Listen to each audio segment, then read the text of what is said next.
واخيرا وبعد غياب دام لمدة سنتين من الجزء الرابع من مسلسل اللعبة واللي كان بعنوان دوري الابطال، تم الاعلان رسميا عن الجزء الخامس وعودة الثنائي الافضل، اللعيبة الافضل في التحديات والالعاب مازو ووسيم في الجزء الخامس من مسلسل اللعبة واللي هيكون بعنوان الكلاسيكو. احنا طبعا بنتكلم عن واحد من افضل المسلسلات، نقدر نقول اخر 10-15 سنة واحد من افضل المسلسلات الكوميدية اللي موجودة حاليا واللي حققت نجاح باهر وكبير جدا خلال كل موسم. كان كل موسم بيكون انجح وبيشد الناس عن الموسم اللي قبله لحد ما وصلنا ان هيتم عرض الموسم الخامس من مسلسل اللعبة، المسلسل اللي لحد ما لسه ما نزلش حتى الموسم الخامس من اللي بنتمنى وبنشوف ان الجمهور بيتمنى ان مسلسل اللعبة ما يوقفش ويكمل حتى لو تغيب سنة او سنتين زي ما حصل في ما بين الموسم الرابع والخامس ونرجع بموسم جديد، انه موسم خامس قوي وهيكون مليء بالمفاجآت والالعاب الكتيرة اللي هنشوفها في الموسم ده. اللعبة رجعت بس المرة دي مش هزار، ولو كنت فاكر ان مازو ووسيم خلصوا الافكار، الاعلان بيقول لك لا، موسم خامس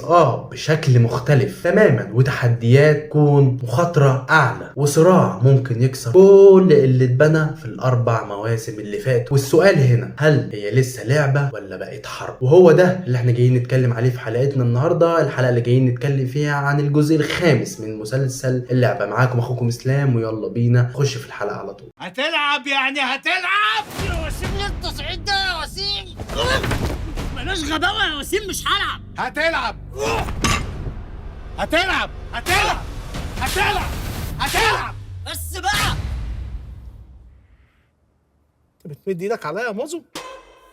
مسلسل اللعبة وزي ما اتكلمت وقلت واحد من انجح الاعمال الكوميدية اخر 10-15 سنة ويمكن اكتر. المسلسل اللي قدر يحافظ على نجاحه 4 مواسم كاملين وجمهوره في ازدياد في كل انحاء الوطن العربي، وده شيء صعب، وهو فكرة الحفاظ على مستوى النجاح في كل موسم وان المسلسل موسم عن موسم في الطالع. طبعا كل ده شيء صعب، وصعب ليه؟ لان احنا لازم ناخد بالنا من حاجة مهمة جدا جدا، وهي ان مسلسل اللعبة مسلسل يتكون من 30 حلقة، مسلسل كامل وطويل، وده شيء صعب جدا جدا بيحقق نجاح دلوقتي في الوقت الحالي، في الوقت اللي فيه مسلسلات صاحبة ال 15 حلقة بقت هي الشيء المنتشر بقى موجود في الساحة. حتى ان الموسم الرمضاني اللي فات اكتر الاعمال اللي حققت نجاح واللي كانت افضل المسلسلات كانت بتتكون من 15 حلقة، واللي كان افضلهم مسلسل حكاية نرجس وعين سحرية. وعدد المسلسلات اللي كانت بتتكون من 30 حلقة قليلين جدا وما كانوش بالنجاح المنتظر. فإن مسلسل اللعبة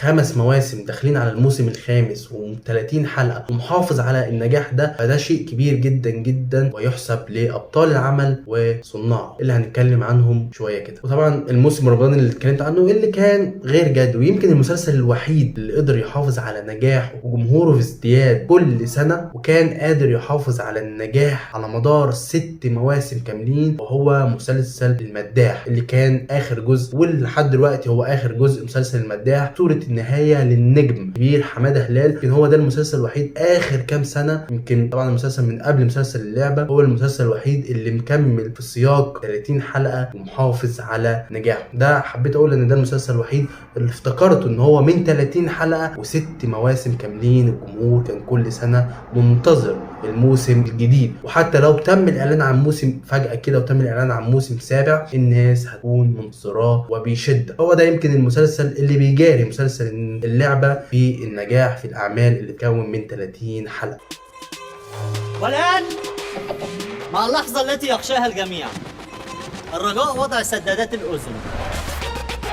فتعالوا دلوقتي نتكلم كده ونخش ونتكلم ونتعرف على صناع وابطال مسلسل اللعبة. هنتكلم عن الابطال الرئيسيين المسلسل لان كل موسم كان بيكون هناك ضيوف شرف. احنا هنتكلم عن الابطال الرئيسيين اللي موجودين معانا في كل موسم. والمسلسل اللعبة من بطولة كل من مع حفظ الالقاب للجميع هشام ماجد واحد من النجوم اللي محققين نجاح كبير جدا جدا خلال السنين اللي فاتت ولحد دلوقتي بالفيلم الجديد اللي نزل بيه في عيد الفطر المبارك، وهو وهو فيلم برشام، الفيلم اللي نازل ومكسر الدنيا ومحقق ايرادات عاليه جدا جدا جدا، اللهم زيد وبارك. فهشام ماجد واحد من النجوم اللي خلاص بقوا من التقال. هشام ماجد اللي بمجرد ما تسمع ان هو داخل في عمل جديد، اذا كان مسلسل او فيلم، ضامن انك داخل هتتفرج على حاجه نظيفه، حاجه اذا كانت كوميديه فانت هتتفرج على ضحك عالي جدا جدا زي فيلم برشامه واللي كل الناس بتشيد بيه. هشام ماجد اللي محقق نجاح اذا كان في السينما والافلام او في المسلسلات، واللي فيه كلام انه تم تاكيد ان المسلسل الجزء الثالث من مسلسل اشغال شقه يكون في الموسم الرمضاني القادم سنه 2027. النجم هشام ماجد واحد من النجوم اللي بحبهم وكلنا بنحبه جدا جدا جدا، فكل التوفيق ليه وراجع لينا باللعبه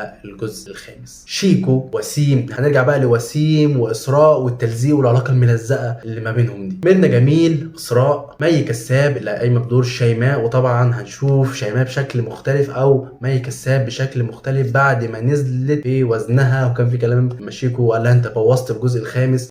كان في لعبه في لعبه ما بوظتلهمش الموضوع بقى بعد ما لا والله ده شيكو قال هي شيماء احنا عمرنا اصلا لعبنا على موضوع التخن في شيماء خالص. يعني ما كانش ده بس كانت كاركتر كده على بعضها بالكيرلي بس يعني ما احنا هنفضل كيرلي طبعا، مش هنقدر، ده جزء من شخصيتها يعني.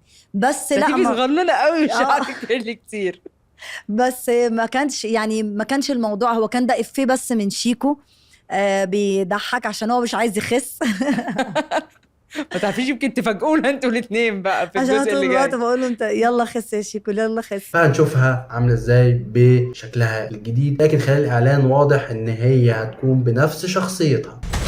هتقف جنبي في شغلي هقف جنبك في لعبة. احمد فتحي في دور سعدون، سامي مغاوري في دور بسيون الملط، عارفه عبد الرسول وفي دور شويكار، محمد اوتاكا في دور غريب البواب، محمد عمرو الليثي وفي دور عصفوره. طبعا مسلسل اللعبه يتكون من 4 مؤلفين، احمد سعد والي، فادي ابو السعود وده اشراف على الكتابه، فريق الكتابه، محمد صلاح خطاب قصه وسيناريو وحوار، ابراهيم حامد، والمسلسل من اخراج المخرج الكبير معتز التوني. ودول يعتبروا اهم نجوم وصناع مسلسل اللعبة. يلا نلعب.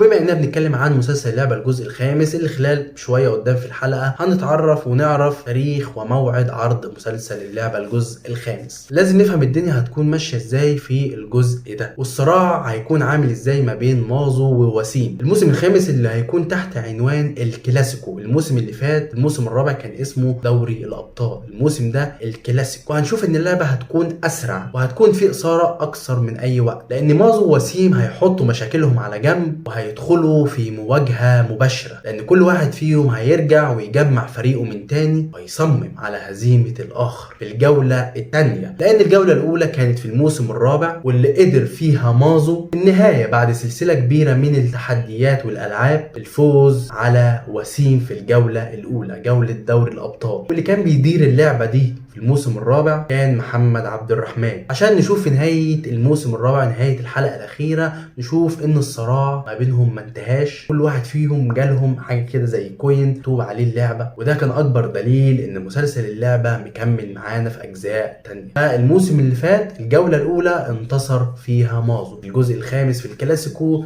هنشوف مين، هل مازو هيقدر يحقق الانتصار في الجولة التانية ولا وسيم هيرجع بالتعادل. بتراهن مازو حامل اللقب.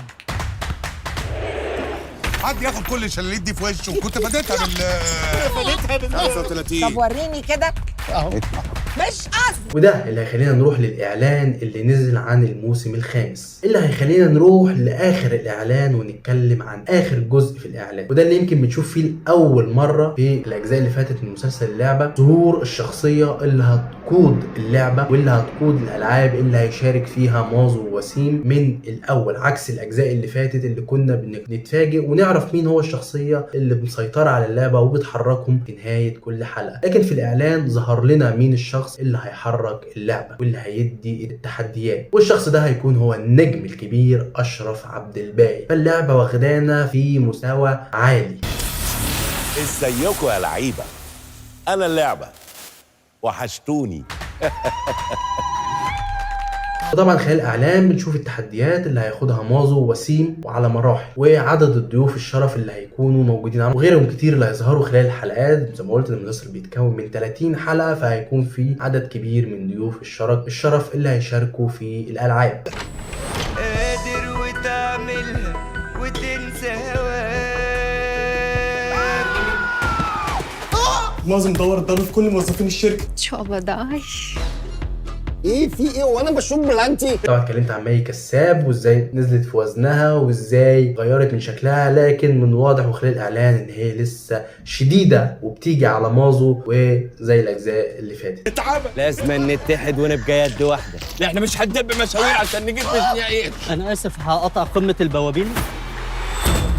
واسراء ووسيم والعلاقه الملزقه، علاقه الحب اللي انا ما بحبهاش، التلزيق ده ما بحبوش.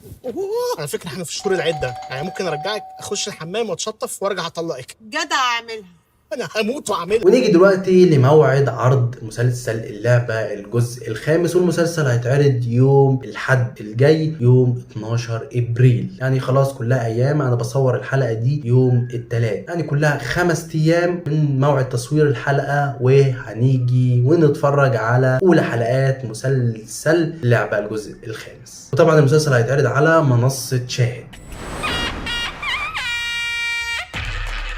نجم كبير قوي ونجم جديد. تامر هجرس يا مهجرس. اتجننت ولا ايه؟ ونيجي دلوقتي لسؤال الحلقة، ايه توقعاتك للموسم الخامس من مسلسل اللعبة؟ وهل الموسم ده هيكون اقوى من المواسم الاربعة اللي فاتت؟ وقول لي برضو ايه هو الموسم الافضل ليك، الموسم المميز بالنسبة لك من المواسم الاربعة. اكيد ليك موسم معين كده علم معاك وممكن من الوقت للتاني بترجع له. وتوقعاتك للنهاية، هل في الموسم ده هنشوف نهاية اللعبة؟ ومين هيكون بطل اللعبة؟ يعني لحد دلوقتي مازو هو بطل اللعبة، هل وسيم يقدر يرجع تعادل وده اللي يخلينا نشوف جزء سادس؟ ما عنديش اي مشكله، اكسب يا وسيم المره دي بس نشوف جزء سادس، ولا نشوف مازو بيكسب الجوله الثانيه وبيكسب اللعبه، وممكن صناع العمل يشوفوا لنا حاجه او طريقه يعملوا بيها اجزاء ثانيه، ولا الموسم هينتهي نهايه مفتوحه عشان يقدروا يقدموا اجزاء ثانيه؟ كل ده واكتر تقدر تنزل تحت في الكومنتات وتشاركني رايك وتقول لي رايك وتجاوبني على الاسئله اللي قلتها. وهل انت متحمس الحماس ده كله للموسم الجديد من مسلسل اللعبة؟ مازو وتمتم.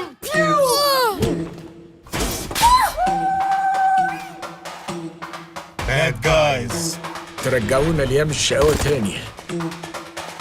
وبس كده يعتبر احنا اتكلمنا عن كل حاجة ليها علاقة بمسلسل اللعبة اللي خلاص ايام قليلة جدا جدا بتفصلنا عن نزوله. فاتمنى تكون الحلقة عجبتك، فلو عجبتك الحلقة ما تنساش دعمك ليا، تعمل لايك، تشترك في القناة، تفعل زر الجرس عشان يوصلك كل جديد وجديد. كان معاكم اخوكم اسلام في المراجعة مع اسلام، اشوفكم على خير الحلقات الجاية. سلام. أتمنى لكم علقة موت. تشاو.